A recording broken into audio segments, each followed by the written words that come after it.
Oke, assalamualaikum.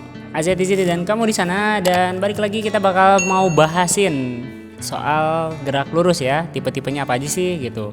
Di video sebelumnya kita udah pernah sih gimana ngelihat penjelasan gerak lurus kayak gimana, tapi nggak ada salahnya kita coba review ulang ringkasan all in-nya ya, versi all in nih ya. GLB itu intinya sih ketika percepatan 0 dan kecepatan tetap ya. Grafik VT-nya seperti ini, dan dari grafik V terhadap T kita bisa dapetin S loh. Jadi kalau nyari S modal grafik tinggal dikaliin aja sumbu Y kali sumbu X alias V kali T nya, alias kita cari aja luas grafik ya kalau grafiknya VT, kalau nyari jarak. Untuk GLBB ya nanti grafik kita sendiri, kita biasa main rumus-rumus ini ya. Nanti percepatannya bisa kita kasih negatif kalau memang konteksnya diperlambat atau berkurang kecepatannya ya, karena memang kecepatan berubah tuh bisa bertambah bisa berkurang gitu. Bertambah maka ini nanti ditambah, tapi kalau berkurang nanti tinggal ini dikurang ya. Terus intinya nanti di GLBB kita bakal belajar gerak horizontal sama gerak vertikal. Tipe soal pun akan saya bedakan di gerak horizontal sama gerak vertikal ya. Nah, untuk gerak vertikal ada sedikit perbedaan dengan gerak horizontal, di mana percepatannya nanti langsung dianggap sebagai percepatan gravitasi, nilainya 9,8 meter per second kuadrat. Jaraknya nanti biasa identik dengan S, tapi nanti kita ganti sama h ya, alias h, ketinggian. Terus ada 3 tipe sih sebenarnya gerak vertikal secara soal-soal. Yang pertama gerak jatuh bebas. Perlu diketahui gerak jatuh bebas nanti kecepatan awalnya 0 ya. Kemudian gerak vertikal ke bawah, kecepatannya nggak 0, biasanya dilempar nih ya, dilempar ke bawah. Dan ada lagi gerak vertikal ke atas, dilempar juga tapi ke atas dilemparnya ya. Nah, untuk gerak vertikal ke atas kita biasanya punya sesuatu yang harus dipahamin, yaitu saat beranjak atau bergerak ke atas nanti suatu ketika akan dicapai tinggi maksimum ya. Nah, tinggi maksimum itu Hmax ya. Hmax itu nanti dia kecepatannya kita nolkan, maka dari rumus GLBB ya, dari rumus GLBB yang ini nih, V-nya kita nolin, maka dapat H-nya itu adalah V0 kuadrat per 2G ya. S-nya diganti sama H, nanti dapat V0 kuadrat per 2G untuk nilai tinggi maksimum. Dan kalau kita pakai rumus ini, sebagaimana tadi kita bilang di sini kecepatannya dinolin karena memang dia sejenak tidak bergerak, maka VT kita nolin, kita dapat T untuk tinggi maksimum alias T puncak sebesar V0 per G ya, V0 per G. Oke, grafiknya nih, grafik jarak dan waktu. Nanti suatu gerak GLBB itu nanti bakal kurva parabolik seperti ini. Kalau misalkan grafik kecepatan terhadap waktu, nanti yang nanjak namanya dipercepat, turun namanya diperlambat. Kalau yang mendatar namanya GLB ya. Kalau grafik percepatan terhadap waktu, maka kita cuma bisa dapetin grafik GLBB ketika percepatannya tetap alias dia stagnan ya.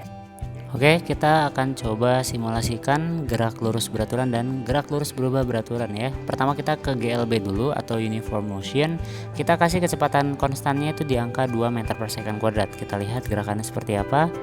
Kita nggak lihat gerakannya ya, tapi arti dari apa itu kecepatan tetap di 2 meter per second. Artinya setiap detik, setiap jarak dia kecepatannya selalu 2 ditandai dengan panjang vektor kecepatan yang panjangnya sama ya. Pun juga secara grafis dia di angka 2 meter per second semua grafiknya, dan jarak yang ditempuh juga cenderung sama ya, 2 meter per second 2 meter gitu, sehingga dalam 10 second katanya menempuh 20 meter. Artinya kecepatannya adalah 20 per 10, 2 meter per second. Jadi setiap secondnya menempuh 2 meter ya. Sekarang kita coba untuk GLBB ya. GLBB berarti punya percepatan ya. Punya percepatan, kita coba percepatannya 1 ya, 1 meter per second kuadrat. Apa aja yang bisa kita lihat ketika dia melakukan percepatan 1 meter per second kuadrat? Oke, kita bisa lihat kecepatannya berubah secara beraturan. Katanya percepatannya 1, artinya setiap 1 detik dia berubah 1 meter per second. Dari 1 jadi 2, jadi 3, jadi 4, jadi 5, jadi 6 ya. Jadi nambah satu-satu ya. Terus nanti tanggung ya. Terus ceritanya ini jaraknya juga beda-beda dong tiap detiknya ya. Detik pertama 0,5, detik kedua 1,5, detik kedua 2,5, 3,5, 4,5, 5,5 gitu ya. Maksudnya adalah nih lihat ini range-nya. Detik ke-5 detik kelima dia 5,5, 1 detik 5,5 meter loh. Padahal detik-detik awal 1 detiknya cuma 0,5 meter. Artinya dia punya jarak yang berbeda setiap detiknya. Kalau bisa dilihat dari grafik, jaraknya nanti bisa dicari dengan luas grafik ya, luas grafik alias luas di bawah grafik. Jadi selama detik ke-6 alias dari detik 5 ke detik 6 itu kan luasannya bakal lebih gede nih, ya enggak? Gitu. Kelihatan banget nih kecepatannya berubah 1, 2, 3, 4, 5, 6 setiap detiknya. 1 detik kecepatan 1, di detik keempat kecepatannya 4 ya gitu. Oke, itu dia. Coba kalau penasaran tanggung, kita coba pakai percepatan tapi sifatnya diperlambat alias perlambatan ya. Perlambatan artinya percepatan bernilai negatif. Kita coba lihat modelnya seperti apa. Dia modelnya mundur ya, sama beraturan setiap 1 detik. Setiap 1 detik bertambah berkurang ya, berkurang. Atau konteksnya ini punten, bukan diperlambat tapi dia dipercepat tapi ke arah x negatif ya. Oke, ringkasannya seperti itu. Sekarang nanti kita bikin peraturan. Kalau nanti durasinya biar nggak panjang, setiap ada soal kalian pause sendiri aja. Nanti saya langsung ke solusinya atau ke pembahasannya ya. Oke, soal pertama, pause silakan. Nah, saya langsung bahas nih ya. Yang ditanya itu lama waktu yang dibutuhkan ketika lokomotif menempuh jarak 500 meter ya. Nah, yang diketahui jarak, maka kita pakai rumus yang jarak untuk dapetin waktu. Karena kita ada kata-kata mula-mula diam, maka masukin V0-nya 0 ya. Dan kita bisa dapetin waktu 2 coret dapat akar 930 ya. Oke, ini pasti GLBB karena ada kata-kata percepatan ya. Sekarang dia minta kelajuan rata-rata dan kecepatan rata-rata ya. Sketsanya seperti ini, katanya ke barat 60, ke selatan 80, berarti dia pindah dari sini ke sini dong. Jadi yang namanya perpindahan mah resultan yaitu 100, tapi kalau jarak nanti dia ditambah 60 tambah 80. Waktunya sendiri 10 sekon ke barat, 10 sekon lagi ke selatan, berarti nanti waktu total 20. Yuk kita hitung. Laju adalah jarak, lintasan dibagi waktu, berarti 60 tambah 80 140 dibagi 20 ya, 7. Tapi kalau kecepatan, perpindahan yang dibagi sama waktu. Perpindahannya adalah perpindahannya 100 coy ya, nih 100 resultan dibagi 20. Jadi beda nih ya antara laju sama kecepatan. 7 dan 5 jawabannya. Next, nomor 3. Nomor 3 ditanyain kecepatan dan jarak tempuh saat detik kelima ya. Dia ada kata-kata percepatan, pastilah GLBB. Yuk, katanya yang pertama ditanya adalah kecepatan pada akhir detik kelima. Ya udah, pakai rumus yang ini. Masukin V0-nya adalah ada nggak? Ada 4 nih ya. A-nya katanya 1, T-nya 5. Udah dapat jawaban. Dan jarak tempuhnya berarti pakai rumus yang ini. Ya, langsung to the point karena kita punya semua data ini ya. Dapat jawaban segitu nggak aneh ya. Ini cuma ngenalin aja, soal tuh gampang gitu ya. Kalau emang kalian nanti hafal rumusnya. Lanjut sama paham rumusnya ya. Kita punya pertanyaan, katanya kalau mereka berdua papasan nanti pas papasan kapan gitu ya. Nanya waktu. Sketsanya seperti ini ya. Di posisi ini, titik ini asumsi mereka bertemu, gap awalnya 60 meter ya. Nah, biar kita bisa tahu mereka ketemunya kapan, yang jelas ketika bertemu berarti nilai yang sama adalah nilai yang sama adalah waktu. Kita bisa ketemuan secara live ya kalau waktunya sama kan, sama-sama jam berapa gitu. Jadi intinya nanti kita samakan waktunya, sama-sama T aja ya. Nah, dari kata-kata ini ya, maksudnya adalah di posisi ketemuan, maka SA sama SB itu kalau dijumlahin berarti sama dengan jarak awal kan, 60 meter gitu ya. Ini maaf, meter maksudnya. Jadi S-nya saya coba bikin secara GLB V kali T karena memang konstan ya kecepatannya ya. Nggak ada kata-kata berubah sih soalnya gitu ya. Berarti masukin aja angka-angkanya tapi T-nya kita samain. Sama di sini maksudnya jangan dikasih TA dan TB, ya sama-sama T aja gitu. Jadi kita bisa dapetin T-nya 6 second ya. 6 second ada kan? 6 second tuh ya. Kan 60 bagi 10 gitu. Next. Masih soal gerak horizontal GLBB nih karena ada perubahan kelajuan 25 jadi 15. Dia minta jarak total sampai berhenti ya. Berarti kan sketsanya seperti ini, kita disuruh nanyain jarak dari yang sistem kedua ini. Karena jarak yang sistem pertama alias episode pertama itu udah diketahui 40 meter. Kita coba hitung jaraknya ya. Sistem kedua berarti kecepatan akhirnya 0, kecepatan awalnya 15, masukin. Tapi kita nggak punya percepatan loh, nggak punya percepatan untuk sistem kedua. Tapi kan sebenarnya sistemnya sama. Dalam artian perlambatannya masih setipe karena diremnya masih dengan mobil yang sama, direm dengan rem yang sama. Berarti percepatan di sini kita cari dulu pakai sistem pertama yang udah lebih lengkap diketahui data-datanya, yaitu V0 VT ada, jaraknya juga ada, dapatlah A-nya 5 meter per second kuadrat. Judulnya perlambatan, makanya negatif. Dan di sini juga masih negatif karena masih di rem judulnya ya. Dapat nih S-nya akhirnya 22,5. Perhitungan matematika sederhana. Dan akhirnya kalau diminta jarak total, maka 40 tambahin sama yang tadi ketemu 22,5, jadi 62,5 ya. Oke. Ala-ala komentator bola ya, cepet ya, WD. Nggak mau kalah sama Radut Valen. Yuk, lanjut saja GH6 ya. Kita punya data-data seperti itu, kemudian dioper ke sana, beri assist dan jadi gol apakah? Oh, enggak ya, sabar. Kita punya sketsa seperti ini untuk pertanyaan ini dan dia nanya katanya B ke C itu jaraknya berapa? Mirip kayak tadi ya, gitu. Ya udah to the point, kita cari S, tapi kita punya missing lirik di A biasanya ya.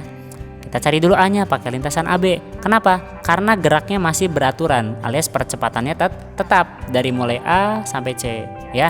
Berarti dapat A-nya di sini nih di kasus sebelumnya. Min 9/2, kita masukin ke sini min 9/2-nya. Nanti dapat S 25 meter. Tapi ini nanyanya dia menempuh jarak berapa sampai berhenti, bukan dari awal. Berarti jangan ditambahin sama yang 75. Cukup jawab 25 ya. Oke. Next, kita udah mulai masuk ke gerak vertikal ya. Kita coba main gerak yang sifatnya atas ke bawah ya. Dia punya pertanyaan waktu yang diperlukan bola untuk tiba kembali ke tanah. Berarti dari awal tanah pucuk sempat berhenti, terus balik arah nyampe ke bawah. Itu butuh waktu berapa sih? Nah intinya kan simetris ya, gerakan dari bawah ke atas dan atas ke bawah. Maka hitung aja waktu buat sampai ke puncak satu arah, yaitu ke puncak. Dengan rumus ini kan ya. Dapat dari mana nih? Dapat dari rumus yang pertama GLBB nih. Dengan cara VT-nya dienolin. Karena pas sampai puncak VT-nya 0 kan. Terus A-nya diganti G ya. Dapat TP-nya adalah 1,6. Berarti turun sampai ke dasar lagi dari puncak 1,6 dong. Berarti jawabannya 3,2 second. Lanjut GV2 ya. Pause. Kita langsung solusi. Dia minta waktu yang dibutuhkan benda jatuh di tanah dari awal dilempar di tingginya 25, kecepatan awal 20 meter per second ya. Ya hitung aja lah ya. Kita punya data tingginya awalnya itu 25 ya. Terus kecepatan awalnya 20. Butuh waktu T berapa? Sikat ya. Jadinya persamaan kuadrat. Disederhanakan dibagi 5 jadinya T kuadrat min 4T min 5. Kita dapat jawaban T-nya 5 second ya. Waktu yang dibutuhkan benda jatuh ke tanah dari ketinggian 25 meter. Next. Kita punya soal yang nanya perbandingan waktu jatuh ya antara buah kelapa dengan buah mangga kalau dijatuhin dari ketinggian yang berbeda ya. Ketinggiannya seperti ini datanya. Ya udah kita lihat aja hubungan waktu dengan tinggi. Kira-kira ada di mana nih waktu dengan tinggi? Nah, ini nih ya. S sama T. S itu tinggi, T itu waktu. Kalau jatuhnya sifatnya jatuh bebas, berarti ini ya dinolin. Berarti hubungannya adalah tinggal S sama dengan setengah AT kuadrat. S-nya diganti H sama dengan setengah GT kuadrat. Kalau mau dibikin perbandingan time, maka T-nya dibikin sendirian. Otomatis nanti 2-nya dikali silang, G-nya di bawah, jadinya seperti ini. Akar 2H per G. Dan kita bandingin T sama H-nya doang. Karena 2 sama G itu konstan ya. Percuma nanti kalau dibandingin juga dicoret. Berarti T sama H berbanding lurus, tapi hanya diakarin. Maka masukin H1 banding H2-nya 2:1 ya. Ya ini jawabannya. Akar 2 banding 1. C ya. Next soal GV4, gerak vertikal nomor 4, kita punya pertanyaan jarak kedua benda setelah 5 second jatuh B setelah A-nya duluan ya. Jadi kalau memang A-nya jatuhnya pertama dan telat 2 detik, tuh 2 detik setelah A, berarti A waktu jatuhnya lebih lama dong. Berarti 7 detik. Kalau B mah 5 detik ya, gitu.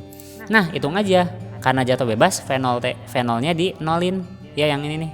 V0-nya di nolin. Berarti kita temu setelah 5 detik dia menempuh nempuh jarak secara vertikal sebesar 245 meter. Kalau yang B-nya menempuh jarak secara vertikalnya sebesar 125 meter. Ini ketika sama-sama dimasukin kalau ini dimasukinnya 5 second, kalau yang TA 7 second. Kenapa 7 second? Tadi katanya A-nya telat 2 detik ya. Bukan telat 2 detik, A-nya itu lebih duluan 2 detik ya gitu. Jadi A-nya duluan turun, terus B turun. Jadi kan B lebih cepat turunnya 5 detik, tapi A 7 detik. Tinggal diselisihin aja dapat jawaban 120 meter. Next. Terakhir ya. Katanya minta tinggi atap kalau ada anak di atas rumah ya. Terus kecepatan awalnya 5. Berarti ini gerak vertikal ke bawah ya. Gerak vertikal ke bawah dengan kecepatan awal berapa? 5 masukin tuh. Waktunya katanya 1,5 karena ngedengar bunyi mengenai tanahnya 1,5 second gitu. Ya udah dihitung ya. Dihitung, silahkan ketik jawabannya di kolom komentar. Yang bisa jawab saya nggak kasih apa-apa biar semangat ya. Atau yang bisa jawab bener nanti saya kasih tepuk tangan dalam hati ya. Oke gitu aja ya. Yang penting bisa sedikit ngasih tahu aplikasi rumus-rumus GLBW sama GLB sesimpel itu. Nanti next time kita bahas soal yang lebih susah, soal tipe perguruan tinggi, SIMAK, UM, UTUL seperti itu ya. Oke terima kasih. Assalamualaikum warahmatullahi wabarakatuh.